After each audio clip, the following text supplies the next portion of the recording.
Hello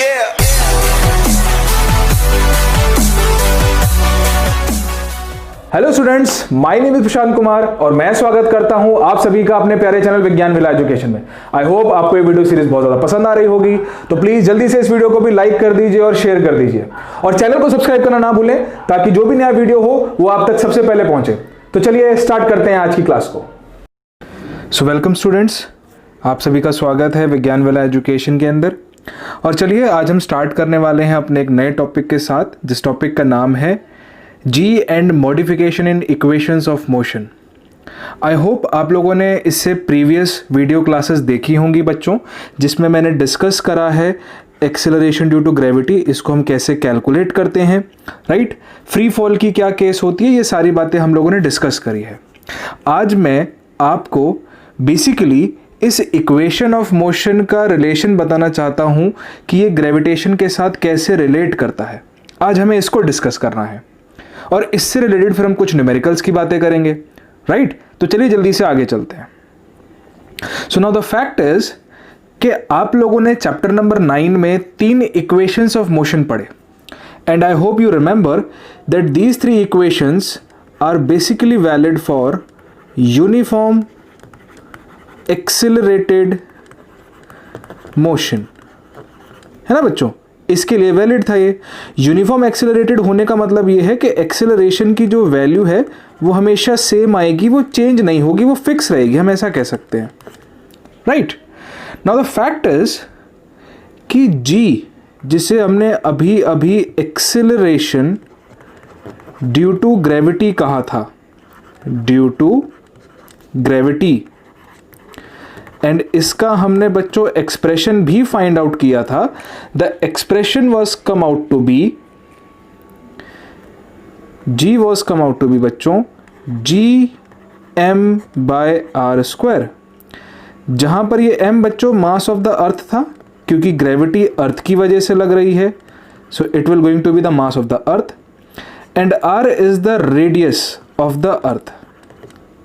and I hope you have remembered कि हमने बच्चों इसका वैल्यू भी कैलकुलेट किया था। We have calculated this value of g and it was come out to be 9.8 meter per second square.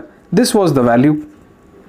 Now the point is that this g, क्योंकि बच्चों ये जो आपका g है ये भी तो एक कांस्टेंट वैल्यू है, हमने यही तो पढ़ा है कि ये वेरी नहीं करता, it is also a constant and this is also fix और अ कांस्टेंट। तो क्या हम अपनी इक्वेशंस के अंदर इस a को इस g से रिप्लेस नहीं कर सकते बच्चों? यानी कि जितनी भी इक्वेशंस ऑफ मोशन यहाँ लिखी गई हैं 1, 2 और 3, आई होप आप जानते होंगे v is equal to u plus a t, ये हमारी फर्स्ट इक्वेशन ऑफ मोशन थी। Then s is equal to u t plus half a t square, ये हमारी सेकेंड इक्वेशन ऑफ मोशन थी। And v square minus u square is equal to 2s, it was our third equation. तो यहां पर जो a लिखे गए हैं बच्चों, उनको हम किससे रिप्लेस कर सकते हैं? g से रिप्लेस कर सकते हैं, because our acceleration due to gravity is also a constant value and these equations will be valid. मतलब कि अगर कोई बॉडी फ्री फॉल करती है, I hope you remember the term free fall, आपको इसके बारे में याद होगा। क्या था बच्चों फ्री फॉल? कि जो भी बॉडी है वो अंडर ग्रेविटी मोशन करेगी, है ना। बॉडी का जो मोशन है वो सिर्फ और सिर्फ ग्रेविटी के अंडर होगा। ग्रेविटी के अंडर होने का मतलब यहां पर ये है कि जो फोर्स कोई भी बॉडी इसके ऊपर फील करेगी, जो भी बॉडी है जो जिसका फ्री फॉल हो रहा है, उसमें जो फोर्स है बच्चों वो सिर्फ और सिर्फ किससे आएगा बच्चों? खुद सोच के बताइए किससे आ सकता है ये फोर्स? सिर्फ और सिर्फ ग्रेविटेशन फोर्स होगा। इसी वजह से तो हमने इसको ग्रेविटेशन का एक्सेलरेशन बोला था, या हमने ये कहा था acceleration due to gravity, right. So I hope आपको इफेक्ट समझ में आ गया होगा।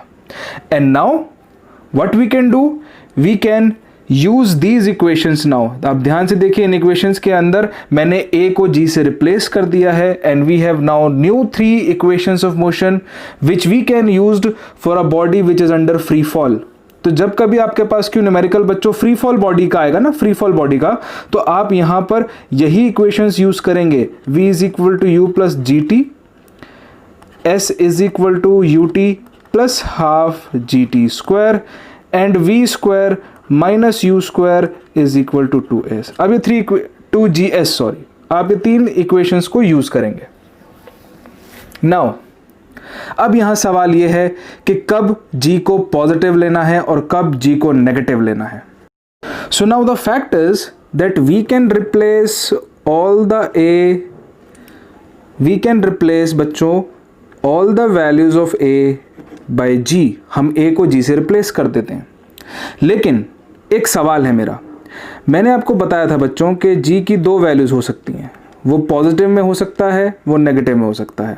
आई होप यू रिमेंबर्ड कि पॉजिटिव के केस में वो अपनी स्पीड को इंक्रीज करता है, स्पीड अप, जिसको हमने कहा था कि ये एक्सेलरेट कर रहा है, right, it is accelerating. And in case of negative we have studied that it will going to decrease the speed, यानी कि हमने इसको कहा था कि ये रिटार्ड कर रहा है। I hope you remembered. Now the point is, क्या g के साथ भी ऐसा ही कुछ होता है? And the answer is yes. g के साथ भी बच्चों दोनों वैल्यू पॉसिबल होंगी। g can also be have 2 different values, either positive और द नेगेटिव। यानी कि जो बच्चों 9.8 मीटर पर सेकेंड स्क्वायर है वो पॉजिटिव भी हो सकता है और नेगेटिव भी हो सकता है। Now let's try to find out कि पॉजिटिव कब होगा। आप ध्यान रखिए, पॉजिटिव में बच्चों होता क्या, आपकी स्पीड इंक्रीज होनी चाहिए, है ना, स्पीड इंक्रीज होनी चाहिए।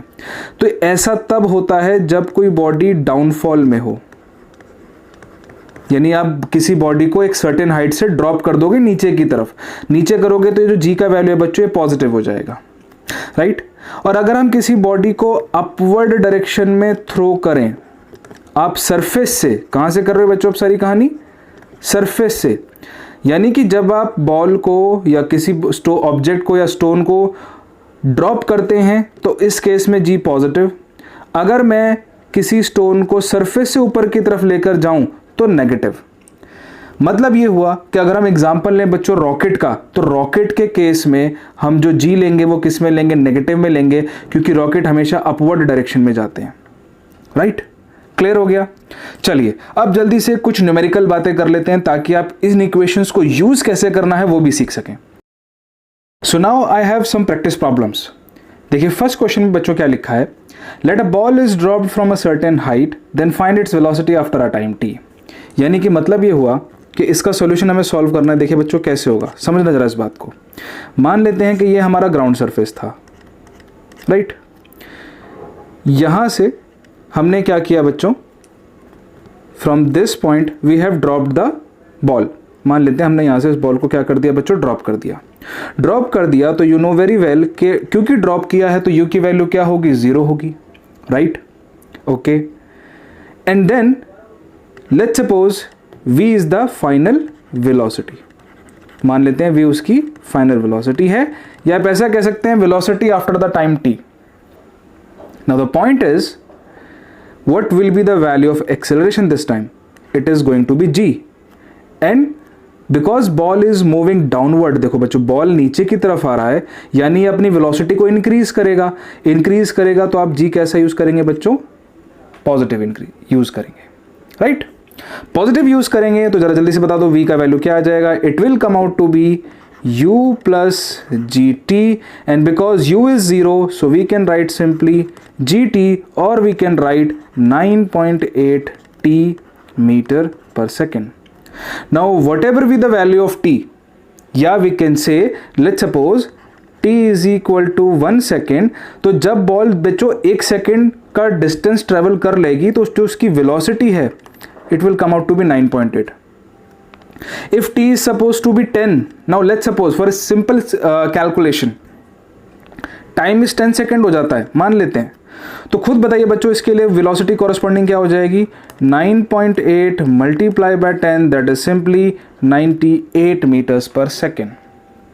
So this is how the velocity of the body keeps on changing where it is getting falling down from a certain height. I hope आपको फर्स्ट न्यूमेरिकल समझ में आ गया होगा। Now let's focus on the second numerical students. जरा second numerical की तरफ focus करिए। ये बोल रहा है what could be the possible velocity of the stone, again आपको वेलोसिटी कैलकुलेट करना है, which is falling from a height of 100 metres when it touches the ground. यानी अगर हम इसी क्वेश्चन को ध्यान से दोबारा से रिव्यू करके देखें तो मान लेते हैं इस बार ये हमारी बॉल की जगह ये हमारा स्टोन है भाई, right, this is the stone, ये अगेन ड्रॉप करके फॉल कराया जा रहा है। इस बार क्या किया गया है बच्चों, हमें ये हाइट की वैल्यू दी गई है, we are provided with the value of the height and the height is, this is the height and it is given as 100 metres. ध्यान से देखिए ये हाइट हमें बच्चों 100 मीटर्स दी गई है। And now we have to find out कि जब ये बॉल इस ग्राउंड सरफेस पर आ जाएगी तब इस वक्त पर इसकी कितनी वेलोसिटी होगी, ये हमें पता करना है, right. So now let's try to solve it. मैं इसको रब कर देता हूं, give me a second. Okay, हमें इतना पोर्शन नहीं चाहिए, चलिए। So now let's try to find out the velocity. First of all हमें पता है कि भाई हमारी जो वेलोसिटी का इक्वेशन है जो भी हमने बनाया था, it will come out to be 9.8 multiply time. तो अगर मुझे टाइम का वैल्यू पता लग जाए तो मैं वेलोसिटी निकाल सकता हूं। यानी कि मैं ये जो टी कैलकुलेट करूंगा ये वो टाइम है जो ये बॉल या ये स्टोन लेगा इस ग्राउंड सरफेस तक पहुंचने में, है ना, वो टाइम होगा ये। तो जरा इसको निकाल लेते हैं जल्दी से। ये तो ये हमारे देखो सेकेंड इक्वेशन से आ जाएगा, S is equal to u t plus half g t square. G तो पॉजिटिव रहने वाला है, u वाला टर्म जीरो हो जाएगा क्योंकि u हमारी जीरो वैल्यू है, यानी ये वैल्यू बनेगी 1/2 जी टी स्क्वायर। मतलब ये हुआ 1/2 मल्टीप्लाई जी का वैल्यू कितना है, it will come out to be 9.8 and t square we have to find out. S की वैल्यू कितनी है बच्चों, 100 है, right. So we can use this value as such, we can write t is equal to under root of, क्योंकि under root आ जाएगा बच्चों क्योंकि आपको वहां से स्क्वायर हटाना है, 2 × 100 डिवाइडेड बाय 9.8। ये हमें कैलकुलेट करना पड़ेगा, राइट। इफ यू कैलकुलेटेड, जरा ध्यान से देखिए, 2 से हम इसको काटेंगे तो कितना आएगा बच्चों यहाँ पर 49, 4.9 हो जाएगा, 2 4 ज़ा 8, देन कैरी बचेगा आपका, रिमाइंडर बचेगा 1 एंड 2 9 ज़ा 18, right. And this time value will come out to be 100 by, इसको हम लिख देते हैं यहाँ पर, it will come out to be √10/7। This will be the time value, ये टाइम वैल्यू आएगी। कैलकुलेशन कैसे किया है बच्चों, देखो मैंने इस जीरो को यहाँ उठा के रख दिया, यहाँ 100 से 10 तो आ ही रहा था, अंडर रूट में क्या रह जाएगा, 10 रह जाएगा, और 49 का अंडर रूट मैंने क्या ले लिया बच्चों, 7 ले लिया। So this is the time value. अब आपको टाइम वैल्यू पता लग गया है, ये टाइम वैल्यू को आप यहाँ सब्सटीट्यूट करवा दो, मतलब ये हुआ 9.8 मल्टीप्लाई 10/7 अंडर रूट 10। इसको अगर हम सिंप्लीफाई कर लेते हैं तो we get the answer. So let simplify it, मैं इसको रब कर देता हूं यहां से, अब हमें इसकी जरूरत नहीं है। So what we get is the value as v is equal to 9.8 multiply 10/7 under root 10। So we will get 98/7 under root 10। कटेगा क्या, एक बार चेक कर लेते हैं। 7 1 7, यस, 7 4 28, बिल्कुल कटेगा। 14 7 98 होता है, so we get 14√10 metre per second. This going to be the velocity जब ये स्टोन हमारे सरफेस से टकराएगा। आई होप आपको न्यूमेरिकल समझ में आ गया होगा। No let's move to the next numerical. ये भी एक अच्छी प्रॉब्लम है बच्चों, आप लोग एक बार इसको खुद वीडियो को पॉज करके ट्राई करो, अदरवाइज मैं तो आपको आंसर बता ही दूंगा कि इसको सॉल्व कैसे करना है। एक बार ट्राई करिए। चलिए मैं सॉल्व कर देता हूं। आई होप आपने इसको वीडियो को पॉज करके ट्राई किया होगा। So the question is find the time taken by the ball to come back the ground if it is throws with the velocity of 10 metre per second. यानी इस बार question में क्या हुआ है बच्चों, जरा ध्यान से समझना। What is happening here, the point is, मान लेते हैं ग्राउंड सरफेस था, हमने यहां से इस बॉल को ऊपर फेंका, ये एक अपनी मैक्सिमम पॉइंट तक पहुंचेगा, उसके बाद यहाँ से वापस जर्नी ट्रैवल करेगा। तो यहाँ से यहाँ तक आने में जो हमें पूरा टाइम लगा, this time taken, this we have to calculate बच्चों, हमें ये पता करना है। आई होप आपको समझ में आ गया होगा कि सवाल में करना क्या है। अब देखो करेंगे कैसे, बहुत आसान है, थोड़ा सा लॉजिक यूज करना पड़ेगा। मैं क्या कर रहा हूं, I can say the t is equal to T1 plus T2। T1 time है अप जाने का, T2 टाइम है डाउन जाने का, ओके, T1 अप जाने का टाइम है। अच्छा, u की वैल्यू क्या है बच्चों, u इज 10। अब मुझे बताओ जब ये अपने इस हाईएस्ट पॉइंट पर होगा यहाँ पर, तो इसकी फाइनल वेलोसिटी क्या हो जाएगी, वो रुकेगा वहाँ पर, है ना, बॉल ऊपर जाएगी या ये स्टोन ऊपर जाएगा, बॉल ऊपर जाएगी, यहाँ रुकेगी, फिर तभी तो नीचे आएगी, यानी मोमेंटरी रेस्ट मिलेगा आपको। यहाँ पर क्या है बॉडी, मोमेंटरी रेस्ट, इसे हम बोलते हैं बच्चों मोमेंटरी रेस्ट, राइट। यहाँ पर ये रुकेगा, अब रुकेगा तो वापस आएगा। अब इस केस में पहले हम निकाल लेते हैं टाइम की वैल्यू कितनी होगी, जरा मुझे बताओ। यहाँ पर आप जी की वैल्यू क्या यूज करोगे, it is -9.8 and let's suppose approximately calculation easy करने के लिए हम इसको ले लेते हैं -10 metre per second square. Negative लेना पड़ेगा ना बच्चों, क्यों, क्योंकि देखिए इस वक्त अभी जो केस है हमारा, यहाँ पे बॉल ऊपर जा रही है, ठीक है। टाइम निकाल लें, सो यहाँ से v is equal to u plus a t होता है, तो आप यहाँ से t का वैल्यू रख सकते हैं बच्चों v माइनस यू बाई ए। अब इसको अगर हम सिंप्लीफाई कर दें तो ध्यान से देखिए v का वैल्यू हमें क्या करना है बच्चों, 0, u कितना है 10, एक्सेलरेशन कितना है -10, वैल्यू कैंसिल, यानी t is equal to 1 second. मतलब ये हुआ कि दिस t1, ये जो t1 है बच्चों, which is the time taken by the ball to go at the highest point is 1 second. Similarly, if you're going to find out the downcome time, जहाँ पर ये बॉल या ये स्टोन जो था, सॉरी बॉल ही है, ये जो बॉल है जो डाउन करेगा बच्चों, यू विल सी कि ये टाइम भी 1 सेकेंड ही आएगा। This is also come out to be 1 second. Why is it so, देखो बिल्कुल कुछ बातें उल्टी हो जाएंगी, देखिए सारा एक्सप्रेशन सेम है, बस कुछ टर्म्स बच्चों पलट जाएंगे। ध्यान से देखो, होगा क्या, इस बार ये वाला जो u है ये क्या बन जाएगा इस केस में 0, क्योंकि बॉल वहाँ मोमेंटरी रेस्ट पे थी, अब वो डाउन करेगी, है ना। ये वाला v आपको नहीं पता, and if you find out, अगर आप फाइंड आउट भी करेंगे बच्चों तो ग्राउंड सरफेस पर वो सेम वेलोसिटी से हिट करने वाला है। बट स्टिल अगर आपको नहीं पता तो आप क्या इस्तेमाल कर सकते हैं, we can use other equation, v square minus u square is equal to s। और s करने के लिए पहले आपको क्या करना पड़ेगा, आप यहां से s कैलकुलेट कर सकते हो। But let me give you the trick. आप ट्रिक याद रखिए, एक, जितना टाइम बच्चों अप जाने में लगता है उतना ही टाइम डाउन आने में भी लगता है। दिस यू कैन रिमेंबर, जितना टाइम अप जाने में लगेगा बच्चों उतना ही टाइम नीचे आने में भी लगेगा। तो अगर 1 सेकेंड ऊपर जाने में लगा, 1 सेकेंड नीचे जाने में लगा, तो ये जो टोटल टाइम का वैल्यू है it will come out to be 2 seconds.